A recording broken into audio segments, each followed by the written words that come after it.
देश के किसानों की आय दो गुनी करने का लक्ष्य लेकर के आगे बढ़ना है। किसानों को साथ लेकर के आगे बढ़ना है। सरकार की पुरानी नीतियों में बदल करके आगे चलना है। जहां जहां कठिनाई है उन दूर कर करके आगे बढ़ना है। जहां जहां पर रुकावटें हैं उसको खत्म करके आगे बढ़ना है। और जब हमने किसानों की आय दोगुनी करने की बात की तो हेलो दोस्तों, नमस्कार साथियों। आज हम जिस विषय पर चर्चा करने जा रहे हैं वह विषय हमारे देश की 70 से 80% आबादी से जुड़ा हुआ है। जिस विषय पर हम बात कर रहे हैं दोस्तों, वह विषय किसानों से जुड़ा हुआ है, जो वर्तमान के समय में एक बहुत बड़ी समस्या के रूप में हमारे सामने आ रहा है।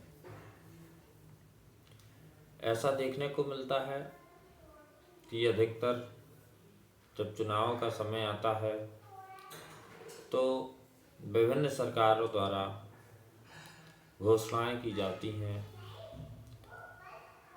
कि किसानों की आय में वृद्धि की जाएगी। ठीक ऐसे ही वर्तमान मोदी सरकार द्वारा भी विगत वर्षों में चुनाव के दौरान घोषणा की गई कि किसानों की आय दुगनी की जाएगी और स्वामीनाथन आयोग की सिफारिशों को लागू किया जाएगा। किंतु क्या वास्तव में ऐसा हुआ है, ये चर्चा का विषय है। तो दोस्तों, आइए आज हम इस विषय पे कुछ बिंदुवार सिलसिलेवार बात करते हैं। जैसा कि मैं आप ही लोगों से प्रश्न करना चाहूँगा कि वास्तव में अगर आप किसानों की आय दुगनी करना चाहते हैं तो इसके लिए क्या बिंदु होना चाहिए जिन पर सरकार को कार्य करना चाहिए।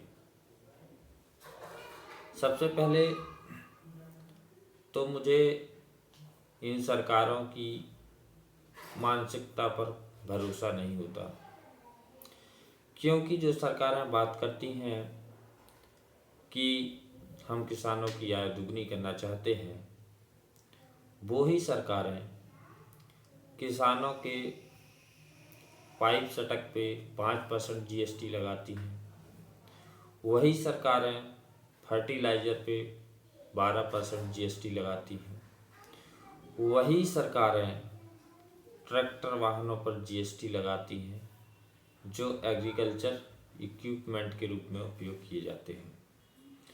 तो क्या किसानों से GST वसूल कर किसानों की आय दुगनी की जा सकती है? इसके साथ साथ ही हम बात करते हैं, जब किसान को बुवाई के समय, चना बोने के समय DAP की ज़रूरत होती है तो सहकारी समितियों के पास DAP उपलब्ध नहीं होती है। वही काला बाजारी करके प्राइवेट दुकानों तक पहुंच जाती है, जिसके उपरांत किसान मजबूरी में आके प्राइवेट दुकानों से DAP महंगे मूल्य में खरीदने के लिए मजबूर हो जाता है। और वही जब समय गेहूं की बुवाई का आता है तो सहकारी समितियों में यूरिया नहीं मिलती और फिर एक बार किसान प्राइवेट दुकानों की ओर रुख करता है और महंगे दाम चुकाता है। तो क्या इस तरह काला बाजारी के साथ किसान की आय दुगनी हो जाएगी? मुझे तो ऐसा नहीं लगता, किंतु ये चर्चा का विषय है। आप स्वयं इस विषय पर गहनता के साथ सोच सकते हैं।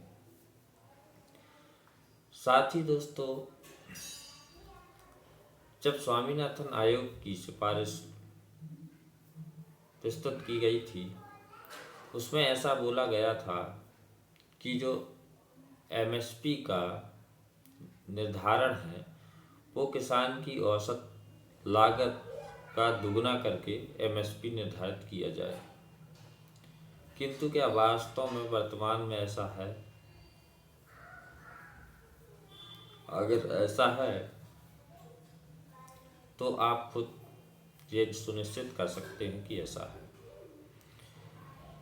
उसके बाद में हम चर्चा करें तो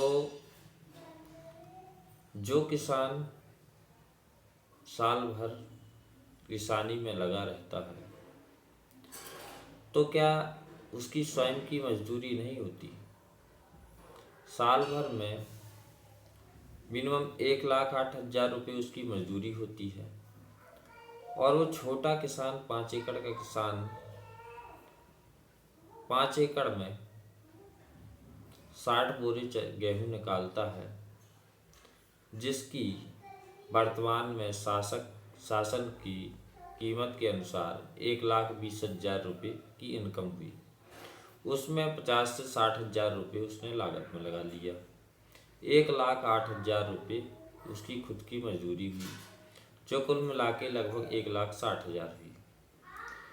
इसके उपरांत सरकार उसे 1,20,000 रुपये के गेहूँ खरीद रही है। तो इस कंडीशन में तो अभी भी उसको 60,000 का घाटा ही लग रहा है। तो इस तरीके से हम कैसे मान सकते हैं कि किसानों की आय सरकार दुगनी करने की मंशा रखती है? साथ ही साथ आगे बात करें तो जब किसानों की अनाजों के रेट महंगे होते हैं तो किसान उनका एक्सपोर्ट करना बंद कर देती है या एक्सपोर्ट में एक्सपोर्ट ड्यूटी बढ़ा देती है। जैसा कि हमने कई बार देखा है, चावल के जब एक्सपोर्ट पे सरकार द्वारा 25% एक्सपोर्ट ड्यूटी लगाई गई थी। गैर बासमती चावल के निर्यात पर 20% सीमा शुल्क लगाने के बाद सरकार ने घरेलू उपलब्धता बढ़ाने के उद्देश्य से टुकड़ा चावल के निर्यात पर प्रतिबंध लगा दिया है। माना जा रहा है कि यह कदम महंगाई को थामने के लिए उठाया गया। इससे पहले गेहूं, आटा और चीनी के निर्यात पर भी रोक लगाई जा चुकी है। इस काम को प्राप्त करने के लिए मुख्य रूप से 4 बिंदुओं पर बल दिया जा रहा है। पहला है, किसान को जो लागत आती है, कच्चे माल की लागत आती है, वो कम से कम कैसे हो। दूसरा, वो जो पैदा करता है, जो उपज करता है, उसका उचित मूल्य मिले। तीसरा, किसान जो पैदा करता है, जो उपज करता है, उसकी बर्बादी रुक जाए। और चौथा, किसानी के उपरांत आमदनी के लिए वैकल्पिक स्रोत तैयार हो। देश के किसानों को फसलों की उचित कीमत मिले। रूस यूक्रेन के युद्ध के समय जब इंटरनेशनल मार्केट में गेहूं की डिमांड ज़्यादा बढ़ गई थी और गेहूं का रेट हाई हो गया था, तो उस समय भी सरकार द्वारा गेहूं के निर्यात पर रोक लगा दी गई, जिससे मार्केट में गेहूं के रेट में कमी आ गई, जिसका डायरेक्ट घाटा किसानों को हुआ। ऐसा ही हमें लहसुन में भी देखने को मिला। जब लहसुन और मसालों के रेट में हाइक आया तो सरकार द्वारा मसालों के एक्सपोर्ट पर बैन लगा दिया गया और एक्सपोर्ट ड्यूटी बढ़ा दी गई, जिसके कारण मसालों के रेट गिर गए और किसानों को इसका फिर से घाटा लगा। इस तरीके से जब सरकार द्वारा किसान के द्वारा उत्पादन किए जाने वाली फसलों पर बार बार एक्सपोर्ट में या तो एक्सपोर्ट ड्यूटी बढ़ाई जाती है या तो एक्सपोर्ट को बैन कर दिया जाता है, तो किसान की आय कैसे दुगनी होगी। वर्तमान में मोदी सरकार द्वारा यह भी कहा जाता है कि बाजार में, डोमेस्टिक बाजार में हमारे जो फूड की प्राइस है वो हाई करने के कारण ऐसा किया जा रहा है। तो ऐसी तो बहुत सी चीज़ें हैं जिनके रेट दिन ब दिन बढ़ रहे हैं, लेकिन क्या सरकार द्वारा उन प्रोडक्ट्स में एक्सपोर्ट ड्यूटी बढ़ाई गई या एक्सपोर्ट बैन किया गया? नहीं।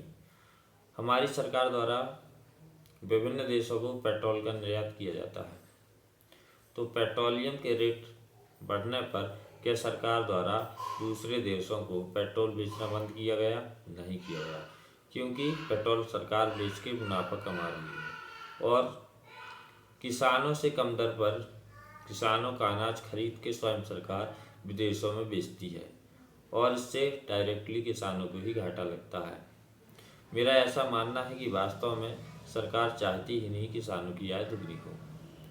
सिर्फ वो आते हैं 5 साल में वादे करेंगे और फिर पतली गली से निकल जाते हैं।